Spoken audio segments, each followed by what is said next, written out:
So the Prime Minister of Canada just publicly accused the President of the United States of running a corruption scheme from inside the White House. And he didn't just make accusations, he brought the receipts.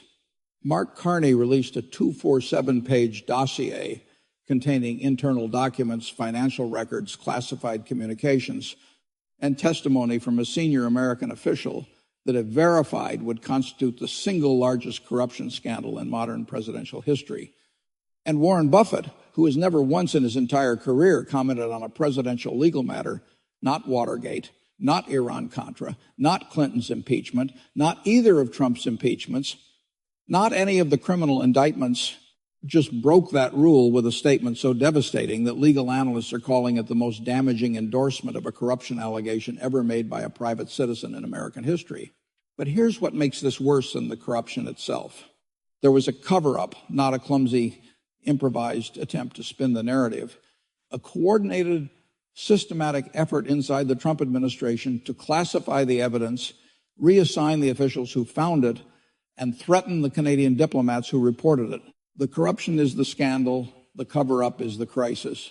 When you hear what's in that dossier, who's involved, what they tried to hide, and what Buffett said this means for the future of the American presidency, you'll understand why this isn't just another scandal. This is the one that might not go away. Subscribe now, because this story is about to explode. Let me walk you through exactly how this unfolded, because the story of how Carney found this is almost as extraordinary as what he found. It started during routine U.S.-Canada trade negotiations, nothing unusual on the surface. Two allied nations working through the mechanics of tariff policy, market access, supply chain coordination, the kind of thing that happens constantly between neighbors with the largest bilateral trade relationship on earth. But Canadian trade officials began noticing irregularities in the American positions. Certain demands didn't make economic sense. Certain companies that should have been fighting aggressively for tariff relief were suspiciously quiet, like they'd already gotten what they needed through some other channel. Meanwhile, other companies that had no obvious stake in the specific negotiations happening at the table, were aggressively lobbying for very specific exemptions. The patterns didn't add up. Canadian trade analysts are trained to spot economic illogic in negotiation positions. It's literally their job. And what they were seeing was deeply structurally illogical. Unless there was a second set of motivations operating behind the official positions, unless someone was running a different game entirely, that's when Canadian intelligence got involved. CSIS, the Canadian Security Intelligence Service, was conducting routine monitoring of communications surrounding the trade negotiations. This is standard practice between allied nations. Nothing unusual about it, nothing provocative.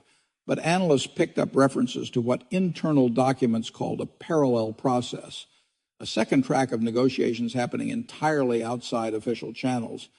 This parallel track involved Trump-connected intermediaries, not government officials, not trade representatives, but private individuals with direct ties to the Trump organization meeting privately with companies seeking tariff exemptions. And the conversations weren't about trade policy. They weren't about national security. They weren't about protecting American workers. They were about money. This is the moment it went from a trade anomaly to an intelligence matter, and from there it moved fast.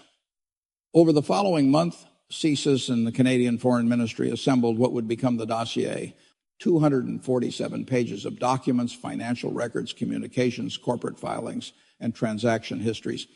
The investigation was meticulous. Every document was verified through multiple sources. Every financial trail was traced independently by forensic accountants. And then something remarkable happened. A senior American trade official, a career civil servant who had watched the corruption unfold in real time from inside the process, quietly provided corroborating documents to their Canadian counterparts. This wasn't a leak motivated by politics or revenge. This was a person who took their oath to the Constitution seriously and decided that oath mattered more than their loyalty to any administration. That single act of conscience transformed the dossier from a foreign intelligence assessment into a verified account backed by an American insider who had seen the corruption with their own eyes. Before going public, Carney did everything protocol required. He attempted to address it through diplomatic back channels, He notified the White House through the Canadian ambassador that irregularities had been detected and requested a private discussion. He gave the Trump administration every opportunity to investigate internally, to address the corruption quietly, to do the right thing without a public spectacle. And the response he received told him everything he needed to know. The Trump administration didn't investigate. They didn't ask questions. They didn't express concern. Instead, they classified the relevant communications as national security sensitive. They reassigned the American officials who would flag concerns to unrelated positions in different agencies. They pressured Canadian embassy staff through unmistakable back-channel signals that further inquiry would damage the bilateral relationship. And this part is almost unbelievable. They formally requested that the Canadian government sign non-disclosure agreements covering all informal communications related to the trade negotiations. The cover-up began the moment Carney tried to handle it quietly, and that's when he made his decision. If the Trump administration's response to evidence of corruption was to bury it, then the only option left was daylight. He consulted with Canadian intelligence, his legal advisors, and key Commonwealth allies. And then he released the dossier simultaneously to the Washington Post, the Financial Times, the BBC, and the Canadian press. He held a press conference within the hour and laid out every detail. Now, let me tell you what's actually in this dossier, because the specifics are staggering and they get worse with every layer. The first layer is what investigators are calling the tariff exemption kickback scheme. Here's how it worked. Companies seeking exemptions from steel and aluminum tariffs were quietly directed through unofficial channels, never through formal government communications, nothing on paper that could be subpoenaed, to a network of Trump-connected consulting firms.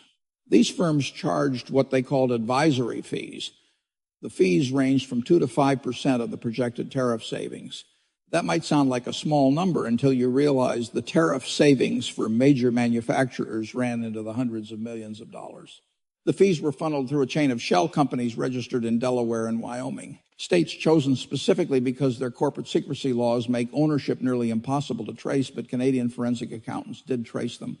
They followed the money from the companies through the shell entities, through the consulting firms to entities directly connected to Trump family members and major political donors. One specific example stands out. A major manufacturing company paid a $4.7 million advisory fee to one of these consulting firms. Within 3 weeks, it received a tariff exemption worth $180 million. That's not consulting. That's not legitimate advisory work. That's a toll booth. You want access to the government, you pay the fee, and the fee goes straight into the pockets of the president's network. The dossier identifies at least 14 companies that followed this identical path. Same structure, same shell entities, same timeline of payment followed by exemption. 14 companies. This wasn't a one-off arrangement by a rogue intermediary. It was a system, a business model built on selling government access for personal profit. The second layer is even more brazen. While the public trade negotiations were deadlocked with Carney and Trump's trade representatives arguing over tariff rates and market access on camera with the media covering every hostile exchange, a secret parallel negotiation was happening completely off the books. Trump-affiliated intermediaries were negotiating preferential access to Canadian critical minerals, lithium, nickel, cobalt, the resources that power every electric vehicle battery, every smartphone, every piece of advanced military technology on the planet. The deal would give a consortium of companies with direct ties to the Trump organization access to these minerals at 30 to 40% below prevailing market rates. The profits would flow through yet another chain of LLCs that investigators traced back to entities controlled by Trump family members. Think about that for a moment. The President of the United States was using trade negotiations that affected the livelihoods of millions of workers and consumers in both countries as cover to secure personal business deals worth hundreds of millions of dollars. The tariffs weren't just bad policy, they were a smoke screen. While everyone was focused on the public fight over trade, the real action was happening in the shadows. The whole spectacle, the angry tweets, the threats, the dramatic press conferences about standing up for American workers, all of it was theater, distraction. The real deal was being cut in rooms with no cameras and no congressional oversight. The third layer crosses a line that even hardened political observers are struggling to process. The dossier contains evidence showing that Trump personally directed diplomatic pressure on Canadian officials to approve building permits for a Trump-branded luxury development project near Toronto. American trade representatives were instructed to imply, not state outright, but imply with unmistakable clarity that trade negotiations would be less productive if the permits were delayed. One internal communication from a senior Trump advisor to a trade representative reads, "Make sure Ottawa understands the connection between their regulatory timeline and our flexibility at the table." Read that sentence again. Make sure Ottawa understands the connection between their regulatory timeline and our flexibility at the table. That's not diplomacy, that's extortion. That's using the entire economic relationship between two sovereign nations, a relationship worth hundreds of billions of dollars annually that supports millions of jobs on both sides of the border as leverage for a real estate deal. Canadian officials who received the pressure documented everything meticulously, timestamp memos, complete email chains, and in some cases, recorded calls, which are legal in Canada under certain circumstances. Every piece of it is in the dossier. Every word, every date, every name. And then there's the cover-up itself, which is in many ways the most damning part of the entire dossier. When Canadian officials first flagged these irregularities through proper diplomatic channels, exactly as protocol requires between allied nations, the Trump administration's response was not to investigate, not to express alarm, not to promise accountability. The response was to hide. Step one, classify. Communications related to the back channel negotiations were retroactively classified as national security sensitive. Not because they contained anything related to national security, but because classification removes documents from congressional oversight. It puts them in a vault where no senator, no representative, no inspector general can touch them without specific authorization. Step two, reassign. Two senior American trade officials who had internally raised concerns about the parallel track were transferred to unrelated positions in different agencies within weeks. Their careers disrupted, their institutional knowledge removed from the process, their warnings effectively buried. Step three, threaten. Canadian embassy staff who had reported the irregularities through proper diplomatic channels received what Carney later described as unmistakable signals that further inquiry would have consequences for the bilateral relationship. That's diplomatic language for stop asking questions or there will be a price to pay. Step four, silence. The Trump administration formally requested that the Canadian government sign non-disclosure agreements covering all informal communications related to the trade negotiations. They wanted Canada to legally bind itself to secrecy about evidence of American presidential corruption. Classify, reassign, threaten, silence, 4 steps, one purpose, hide the truth. That's not damage control. That's not political spin. That's obstruction of justice on an institutional scale. That's a president using the entire machinery of the United States government, its classification system, its personnel authority, its diplomatic apparatus to cover up evidence of his own corruption. And the cover-up is what transforms this from a corruption scandal into a constitutional crisis. Because obstruction of this kind, involving classified information, abuse of executive power, and witness retaliation, goes far beyond ethics violations into criminal territory. And then Warren Buffett confirmed what every honest observer already suspected. His statement came 48 hours after the dossier's release. In 70 years of public life, Warren Buffett has maintained one absolute rule. He does not comment on presidential legal matters, period. He sat through Watergate in silence. He watched Iran-Contra without a word. Clinton's impeachment, both Trump impeachments, the criminal indictments, nothing. Not a single public statement in 7 decades. Today, at 94 years old, he broke that rule. And the fact that he broke it tells you everything you need to know about the severity of what's in those 247 pages. Buffett said, "I've spent my career studying businesses, how they're run, how they succeed, and how they fail." The pattern described in the Canadian dossier is one I've seen 100 times in the private sector. When leadership enriches itself at the expense of the organization eventually collapses. The only difference here is that the organization is the United States government. He went further. He said the cover-up concerned him more than the corruption itself. Corruption can be prosecuted, Buffett said, but when a government actively uses its classification authority, its personnel power, and its diplomatic leverage to hide evidence of wrongdoing, you're not dealing with a corrupt individual. You're dealing with a corrupt system, and corrupt systems don't reform themselves. Then he said something about trust that Wall Street is still trying to digest. Trust, he said, is the foundation of every institution, every company, every government, every alliance. What this dossier describes is the systematic destruction of that trust for personal profit. Once trust is gone, he said, the institution follows. It's just a matter of time. Warren Buffett just compared the Trump administration to a failing company where management is looting the treasury while the shareholders don't know. And he didn't stop at commentary. Berkshire Hathaway's compliance team has already begun reviewing every government contract held by Berkshire subsidiaries to ensure none are connected to the exemption scheme. Buffett isn't just commenting on the corruption. He's treating the United States government like a counterparty that can no longer be trusted with a handshake deal. When the most respected investor in the history of American capitalism starts auditing his own exposure to the U.S. government, that's not a financial precaution. That's a verdict on the integrity of the institution itself. And his most devastating point was the simplest. If the exemption scheme involved 14 companies, Trump-connected intermediaries, consulting firms, shell entities, and a coordinated cover-up across multiple government departments, that's not one bad actor making poor choices.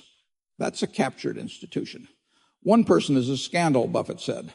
A system is an institution that has been turned into an instrument of personal enrichment. You can survive a scandal. You cannot survive a captured institution. The fallout since the dossier's release has been relentless, and it's accelerating by the hour. Trump's initial response was predictable in its shape, but revealing in its tone. Within hours of the dossier's release, he posted on Truth Social calling Carney a desperate failing leader of a failing country and dismissed the entire dossier as fabricated garbage from a hostile foreign government trying to interfere in American politics. He called it the biggest hoax since the Russia witch hunt. But here's what was different this time.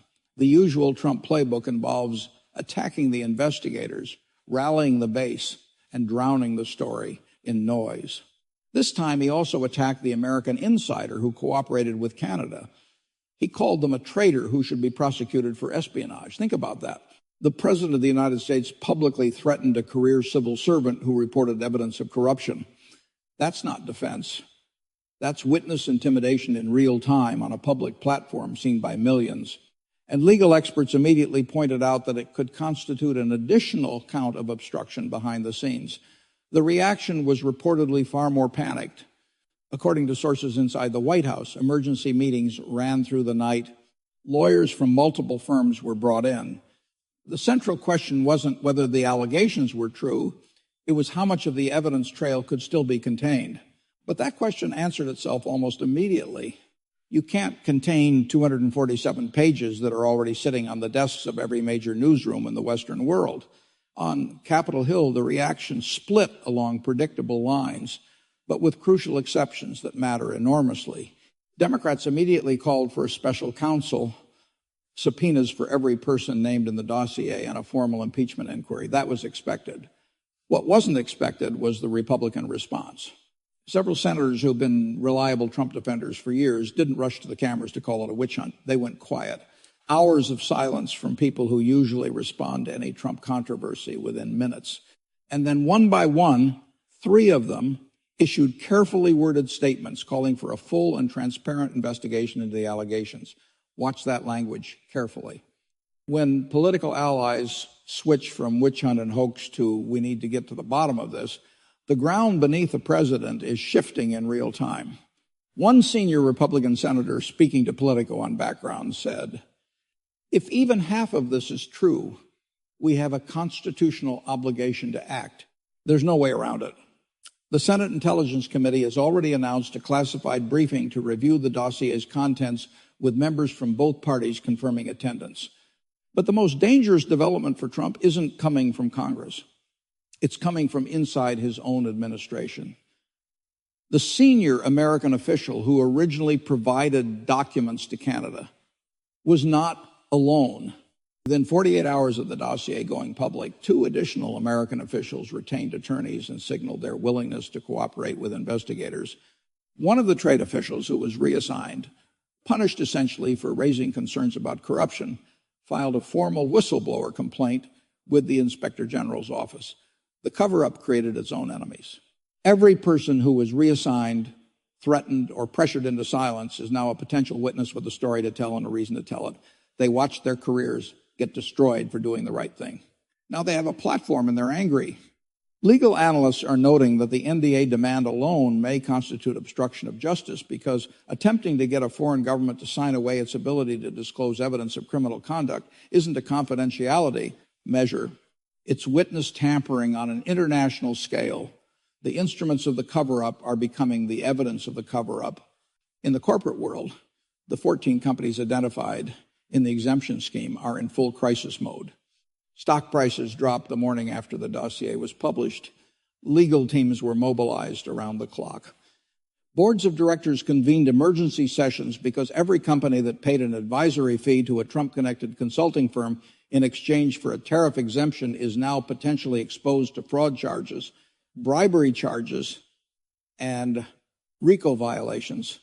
The banks that facilitated transactions through the shell companies are conducting their own internal reviews, terrified of regulatory exposure. K Street is in complete lockdown. Every lobbyist who touched tariff policy in the last 2 years is calling their lawyer. Every consulting firm that operated anywhere near the exemption process is scrubbing its records and retaining criminal defense counsel. And the international reaction may be the most consequential of all. The European Union, Japan, and South Korea have all formally requested access to the dossier. They want to know if similar corruption schemes operated in their own trade negotiations with the United States. The logic is straightforward and terrifying. If this system existed in U.S.-Canada trade, did it also exist in U.S.-EU trade, U.S.-Japan trade, U.S.-Korea trade? Every trading partner America has is now asking the same question. Were we also being played? Were there shell companies collecting fees on our exemptions too? Five Eyes intelligence partners, the UK, Australia, and New Zealand, are conducting their own reviews of any interactions with the parallel track. The corruption that was supposed to stay buried in classified files is now being examined by half the world's major governments simultaneously. Carney's decision to go public was an enormous political risk. He could have been accused of interfering in American domestic politics. He could have been dismissed as a hostile foreign leader with a grudge, a man retaliating against tariffs by manufacturing a scandal. That's exactly what the Trump administration tried to argue. Within hours, White House surrogates were on television calling it foreign election interference and demanding that allies condemn Carney's action. But the argument collapsed almost immediately, and the reason it collapsed is important. Carney didn't release accusations. He released documents, financial records with transaction dates and account numbers, internal communications with names and timestamps, corporate filings that anyone can independently verify, testimony from an American official who was inside the process. The dossier wasn't an opinion piece or a political attack. It was an evidence package assembled to prosecutorial standards and pre-verified by intelligence services from 3 allied nations. The evidence was so overwhelming, so meticulously documented, so thoroughly corroborated by an American insider that the narrative became something entirely different from what the White House wanted. It became the Prime Minister of Canada is doing the job that American prosecutors, American congressional oversight, and American intelligence agencies failed to do. A foreign leader had to be the one to expose corruption that American institutions should have caught years ago. Carney's approval ratings in Canada surged overnight. International media framed him not as an antagonist, but as the adult in the room, the leader willing to sacrifice diplomatic comfort for democratic accountability. And that framing stuck because the evidence backed it up. Think about that. The FBI missed it. The Department of Justice missed it. Congressional oversight committees with subpoena power and access to classified materials missed it. Canada found it through routine trade monitoring. That's not a compliment to Canadian intelligence.